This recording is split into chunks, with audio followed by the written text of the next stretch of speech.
Secretary will call the roll.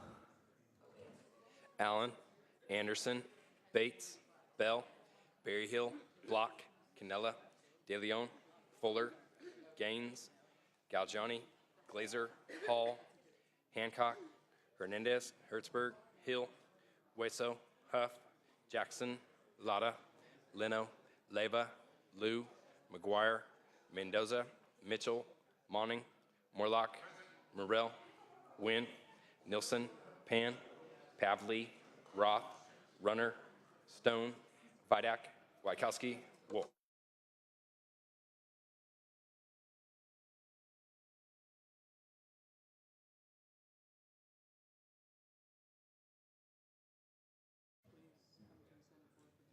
Secretary notices an absence of a quorum. Members, please come to the Senate floor.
Allen, Anderson, Bates, Bell, Berryhill, Block, Canella, De Leon, Fuller, Gaines, Galgiani, Glazer, Hall, Hancock, Hernandez, Hertzberg, Hill, Hueso, Huff, Jackson, Lada, Leno, Leyva, Liu, McGuire, Mendoza, Mitchell, Monning, Morlock, Morrell, Wynn, Nilsson, Pan, Pavley, Roth, Runner, Stone, Vidak, Wykowski, Wolk.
Would the members and our guests beyond the rail and in the gallery please rise? We will be led in prayer this afternoon by our chaplain, Sister Michelle Gorman, after which please remain standing. We will be led in the Pledge of Allegiance to the flag by Senator Bell.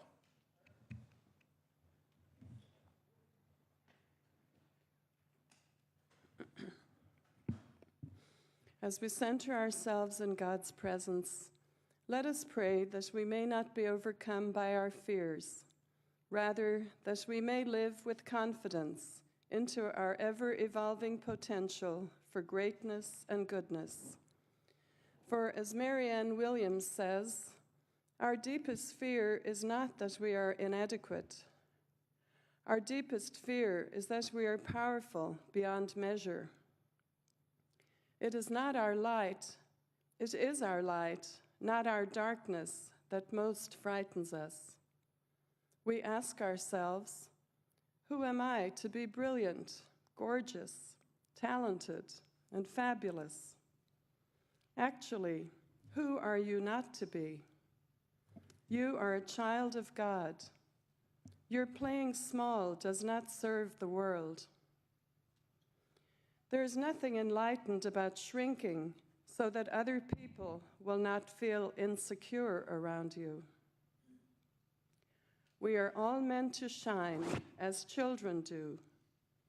We were born to make manifest the glory of God that is within us. It is not just in some of us. It is in everyone. And as we let our own light shine, we unconsciously inspire others to do the same. As we are liberated from our own fear, our presence automatically liberates others. Amen. Let us honor our soldiers that landed on D-Day 72 years ago with this pledge. I pledge allegiance to the flag of the United States of America and to the republic for which it stands, one nation, under God, indivisible, with liberty and justice for all.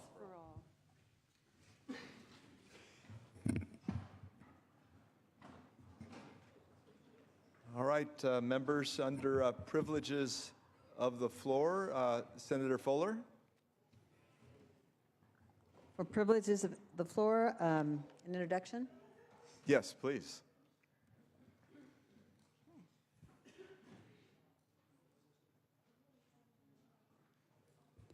Mr. President, members and guests, today I have with me Isamar Olaguez, a constituent of the 16th Senate District and a steadfast advocate for the importance of higher education in California. I have gotten to know Isamar and just what a wonderful, wonderful young lady she is. And I'll talk to you in a moment just a little bit more about her. But, you know, as an old teacher, when you see these promising young kids who can come and change the world through good acts, it just makes you feel like everything is worth it. So Isamar is currently Miss Orange Coast 2016 and will be competing for the title of Miss California later this month. I first met Isamar last year at various community events around Bakersfield, where she and I discussed her infectious passion for encouraging the youth of California to pursue higher education. And she is from Bakersfield originally.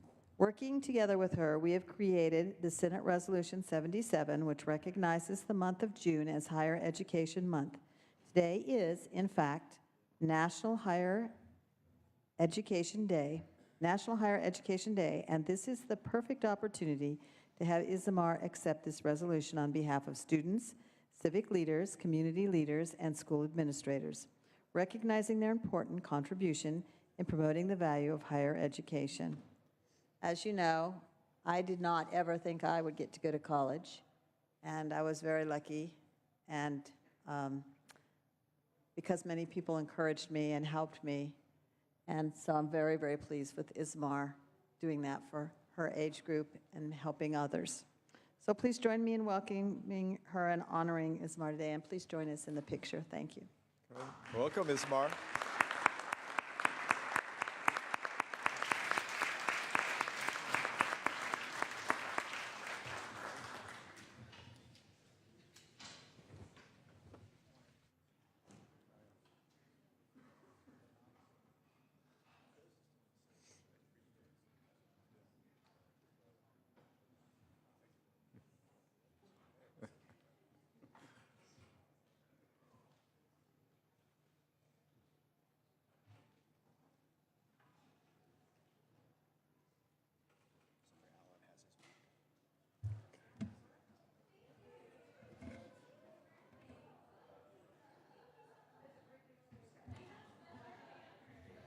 Senator Allen, for what purpose do you rise?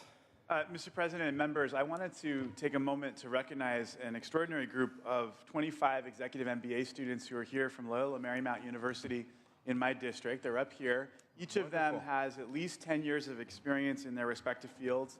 They're here learning about the role that government plays in the economy and with business. They're about to go to Silicon Valley after this to have an opportunity to learn about all the things that are happening there, innovation in the tech sector. But they're here to see the Senate in action, and I just wanted to welcome them here today. From Elk. Welcome. Great. Wonderful.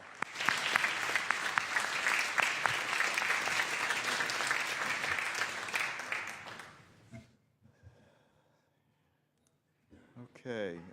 Senator Leno, for what purpose do you rise? Thank you, Mr. President. Under motions and resolutions, Yes, please. at the request of the author, I would like to move AB 801 to the inactive file. Great. The desk will note. Thank you. Okay, members, Senator Pan? Okay. Let's see, Senator Mendoza? not at his desk. Oh, here he is. Yes, great.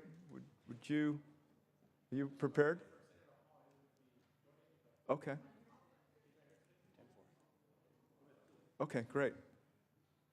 Senator Mendoza.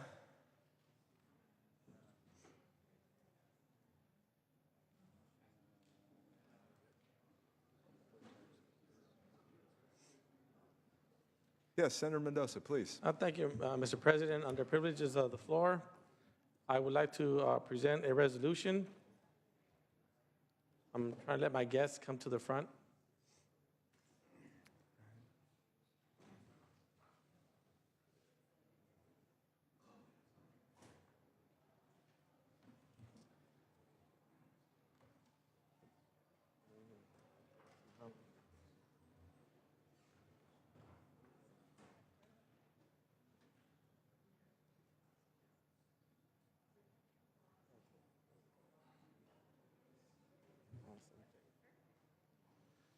Thank you, Mr. President and members, for your patience.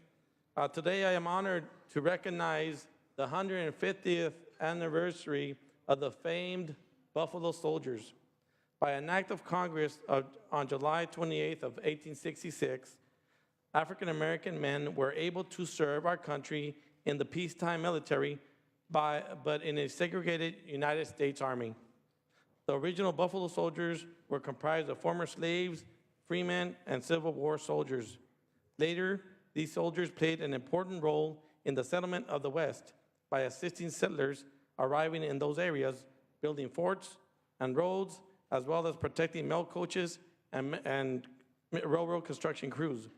In California, approximately 500 Buffalo Soldiers from the 9th, 10th, 24th, and 25th regiments served in the Yosemite and nearby Sequoia National Parks, fulfilling duties ranging from evicting poachers and timber thieves to extinguishing forest fires. The Buffalo Soldiers were disbanded in 1948 after President Harry Truman issued Executive Order 9981, which eliminated racial segregation in the United States Armed Forces.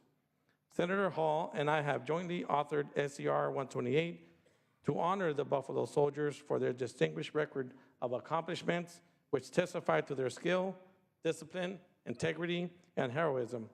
Additionally, this resolution recognizes and thanks the families and descendants of the Buffalo Soldiers for sharing their inspiring legacy that speaks to the potential and patriotism shared by all Americans. Here with me today is Andrew Isaacs, age 95. Andrew Isaacs is the oldest living Buffalo Soldier. He enlisted in 1940 and served as a member of the 10th Cavalry, a Buffalo Soldier regiment. And coincidentally, on this date, June 6, 1944, we also remember the beginning of the liberation of Europe during World War II. Many members of the Buffalo Soldiers were on the beach at Normandy, and many gave their lives. I am also honored to present State Command Sergeant Major Clark, representing the California Military Department. I am also joined by several family members of Buffalo Soldiers here on the Senate floor and in the gallery. Family members which are here with me is Dr. William Upton, August Simeon Jr., Larry Thornton, William Pettis, William Terrell, Jay Collins, Clyde Phillips, Ron Jones, Merrill Morris. I am also pleased to introduce the president of the Buffalo Soldiers chapter in San Diego, Rachel Hillard, here representing the National Buffalo Soldiers Organization. Please join me in extending our state's gratitude to these brave men, members of their families, and to all who have fought to protect our country, both in times of war and in times of peace. I would also like to extend the invitation to all the members that are here and anybody that's listening to join us for a reception after session is over at room 211. Again, members, thank you so much for your attention, and please thank our Buffalo Soldiers. Welcome to the Buffalo Soldiers. Thank you, Senator Mendoza.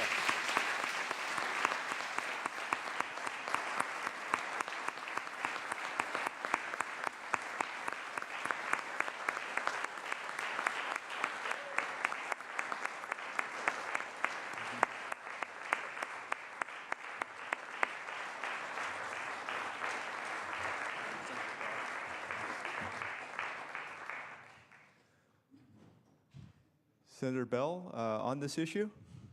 Mr. President, members, I'm really honored to stand here on behalf of my great-grandfather, who was a business partner of a Buffalo Soldier, the first officer of the Buffalo Soldiers. Henry Flipper was and I'm sure the Buffalo Soldiers know who Henry Flipper was. He was the first African-American graduate of West Point, and he was a commander of the 10th Cavalry. And Henry Flipper went to Arizona, to Nogales, Arizona, and became a partner with my grandfather, great-grandfather, editor of the Nogales Herald in Nogales, Arizona, where Henry Flipper worked on engineering the border lines between Arizona and the United States. And he's quite well-known and respected in the state of Arizona. And when my great-grandfather became a legislator for the Territorial Assembly in Arizona, Henry Flipper was appointed to be the editor of the Nogales Herald by my grandfather and as his partner. So I'm honored to be here with the Buffalo Soldier on behalf of my family. The Bell family sends congratulations to all our great Buffalo Soldiers and anybody here. I don't know if there's any Flippers here. Henry Flipper was the first graduate of West Point. So thank you very much. Great. Thank you, Senator Bell, and that great history. As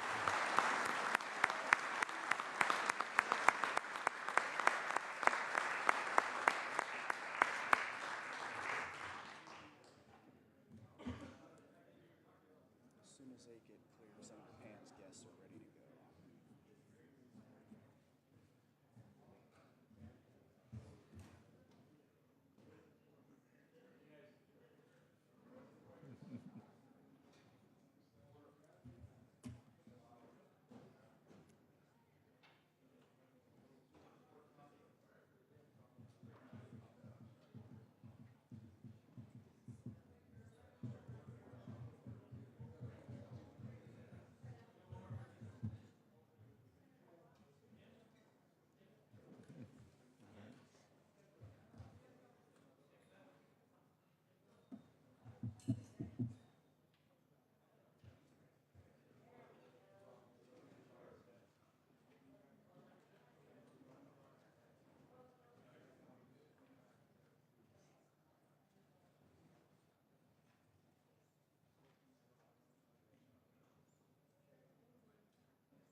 Senator Pan.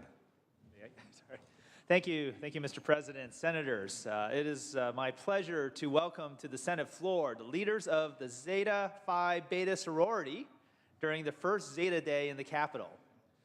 Zeta Phi Beta sorority was founded in January 16, 1920 on the campus of Howard University in Washington, D.C. The sorority has expanded constantly and currently has hundreds of chapters and over 100,000 members. Since its inception, Zeta has continued its steady climb into the national spotlight with programs designed to demonstrate concern for the human condition, both nationally and internationally. The organization has been innovative in that it has chronicled a number of firsts. It is the first to charter a chapter in Africa, first to form auxiliary groups, and first to be constitutionally bound to a fraternity, Phi Beta Sigma fraternity. The sorority takes pride in its continued participation, transforming communities through volunteer service from its members and auxiliaries. With over 40 chapters located in California alone, I'm proud that Sacramento is home to one of the chapters who consistently stays dedicated to sorority principles of scholarship, service, sisterly love, and finer womanhood. Representing the Zeta Phi Beta sorority today, please welcome to the Senate floor the Lisa Foster, Kappa Psi Zeta chapter president. All right, welcome. Karen Kidd, California Social Action Chair. Welcome.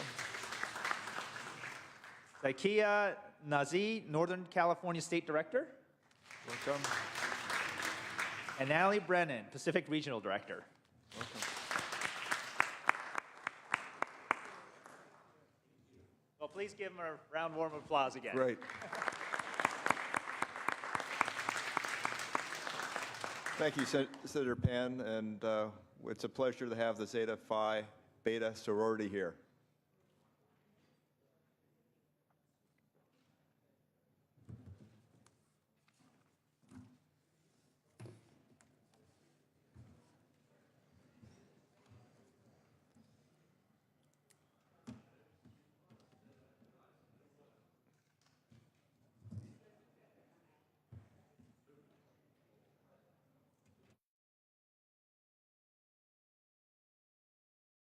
We'll now move forward. Messages from the governor will be deemed read. Messages from the assembly will be deemed read. Reports of committee will be deemed read and amendments adopted. Motions, resolutions, and notices. Members, any motions, resolutions, and notices? Okay. Seeing none, let's move to consideration of the daily file. Unfinished business. Item 13, that would be Senator Mendoza. Are you prepared to bring this item forward? Pass on file. Okay, we'll now move to the Senate third reading. That's file item 14. Senator Nielsen, not at his desk. We'll move now to the Assembly third reading. And okay, we're going to move to file item 23. Senator Hancock, not at her desk. Pass on file. Okay, so how about file item 24? Senator Glazer. Secretary, please read. Assembly Bill 2295 by Assemblymember Baker, enacting to restitution. Senator Glazer. Thank you, Mr. President and members. I'm pleased to present to you today Assembly Bill 2295 by Assemblywoman Baker. On this measure, there were no votes for this bill in the Assembly, and it passed unanimously out of the Senate Public Safety Committee. In 2008, California voters passed Proposition 9, known as Marsy's Law, which provides certain rights to victims of crimes such as assault, abuse, homicide, and other violent offenses. One of these rights was the unconditional right for the victim to receive full restitution from the offender to compensate for their loss. Victims of violent crimes must be compensated and provided resources to recover. Now, prior to the passage of Marsy's Law, the California Penal Code allowed courts to provide less than full restitution. And despite the passage of Marsy's Law, several sections of the Penal Code still enable courts to provide less than full restitution to victims. Recently, an appellate court questioned whether they had the discretion to provide only partial restitution, whether it was constitutionally sound. AB 2295 would remove any ambiguity about a victim's right to full restitution. In doing so, victims of violent crimes would be guaranteed to receive full restitution from their offenders to help compensate for their loss. It is for these reasons that I encourage you today to consider voting aye on this piece of legislation. Thank you. Members, any comments? Seeing none. Secretary, please call the roll. Allen. I. Anderson. I. Bates. I. Bell. I. Berryhill. I. Block. I. Canella. De Leon. I. Fuller. I. Gaines. Aye. I. Galgiani. I. Glazer. I. Hall. Hancock. I. Hernandez. I. Hertzberg. I. Hill. I. Wesso. I. Huff. I. Jackson. Lada. Leno. I. Leva. I. Liu. I. McGuire. I. Mendoza. I. Mitchell. Monning. Morlock. I. Morrell. I. Wynn. I. Nilsson. I. Pan. I. Pavley. Roth. I. Runner. Stone. I. Vidak. I. Wachowski. I. Wolk. Wolk, aye. Secretary, please call the absent members. Canella. Hall. Jackson. Lada. Mitchell. Monning. Pavley. Runner. Ayes 32, no 0. Measure passes.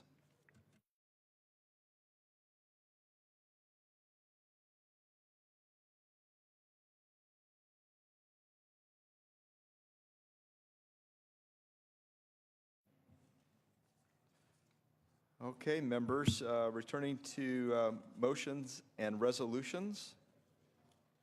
Do we have any adjourned memories? Great. Senator Morrell. Mr. President, members, today I stand to rise and adjourn in memory of Dr. Preston Rees Merrill, who was born on February 7th, 1929 in Utah, where he spent his childhood. He later followed in his father's footsteps by becoming a physician, and his medical degree came from Washington University. His career included a residency at Salt Lake General Hospital and a time as co-chief resident at St. Louis Children's Hospital. He also served our country as a general family physician for the U.S. Navy in Barstow, California.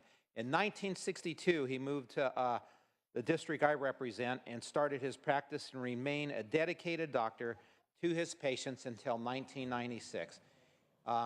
He was loved by many for being such a great doctor and was so kind and was always there for his patients' family.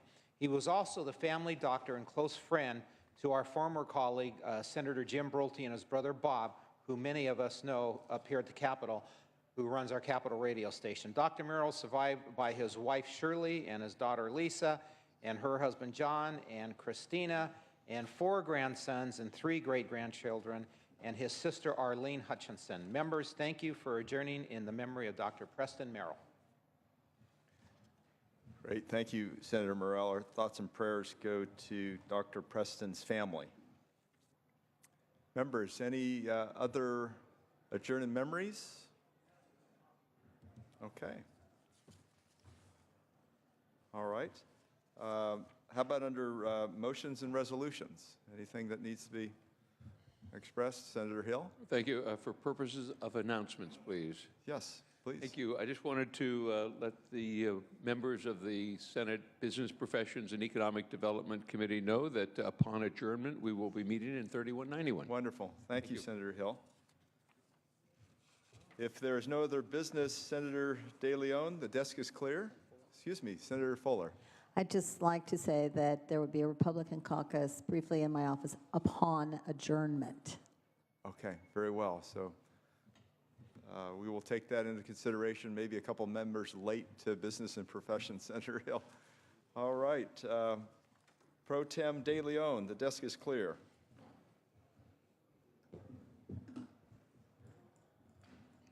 Thank you, Mr. President. Colleagues, as we know, tomorrow the people of California will go to the polls, and we will exercise our right to choose our leaders during times of harsh rhetoric and polarization in our political process. As we prepare to go to the polls, I'd like to take a moment to pause and remember the loss of Robert Kennedy 48 years ago today. Senator Kennedy was only 42 years of age when he died of a gunshot wound suffered in the kitchen of the Ambassador Hotel in the city of Los Angeles in my district, just minutes after giving his victory speech in the California primary. Now, Robert Kennedy believed that politics was a noble profession.